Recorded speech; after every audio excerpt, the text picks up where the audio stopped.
আজকের ভিডিওটা সম্পূর্ণ অন্যরকম।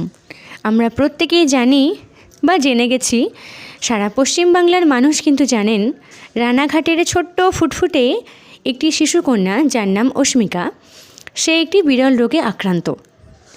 তার বর্তমান বয়স 1 বছর। একজন ডক্টরের কথা অনুযায়ী 1.5 বছরের মধ্যে তার একটি ইঞ্জেকশনের প্রয়োজন, যার দাম 16 কোটি টাকা। ওই ইঞ্জেকশনটি যদি অস্মিকাকে দেওয়া হয় তাহলে সে একটি সুস্থ স্বাভাবিক জীবন ফিরে পাবে।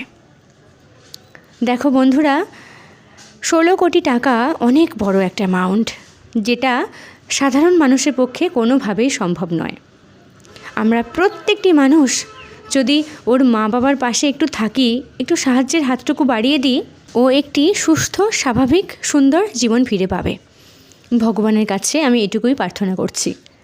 তো দেখো, আমিও আমার সাধ্য মতন ওকে সাহায্য করেছি। আমি প্রত্যেককে অনুরোধ করব, তোমরা যে যতটুকুনি পারো ওর পাশে থেকো, ওকে একটু সাহায্যের হাতটুকু বাড়িয়ে দাও। দেখবে আমরা পারবো নতুন প্রজন্মের ছোট্ট ফুটফুটে একটি প্রাণকে সুন্দর একটি জীবন দান করতে। তাই তো আমিও আমার সাধ্য মতন ওকে সাহায্য করেছি। একটা স্ক্রিনশট দিয়ে দিলাম, এটা ওর মা বাবার প্রোফাইল, তোমরা সার্চ করলে এটা পাবে। দেখো ডোনেশন আছে, একটা লিঙ্ক দেওয়া আছে ওখানে পাশেই, ওই লিঙ্কে ক্লিক করলেই সমস্ত ডিটেলসটা তোমরা জানতে পারবে। একটা QR কোড পাবে, ওখানেই তোমরা ওকে সাহায্য করতে পারো। তাই তো তো দেখো, আমরা প্রত্যেকটি মানুষ কিন্তু অনেক সময় এদিক ওদিক করে অর্থ খরচ করে ফেলি। নতুন প্রজন্মের ছোট্ট একটি প্রাণকে নতুন একটি জীবন দেওয়ার জন্য যদি কিছু অর্থ আমরা তাকে দিয়ে সাহায্য করি, এটা অনেক বড় ব্যাপার। তাই তো তো প্রত্যেককেই পাশে থাকতে হবে, ওর মা বাবার কাছে সাহায্যের হাতটুকু বাড়িয়ে দিতে হবে।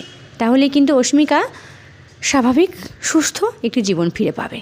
আমি এই প্রার্থনা করি। চলো ভিডিওটা শেয়ার করে দিও পারলে।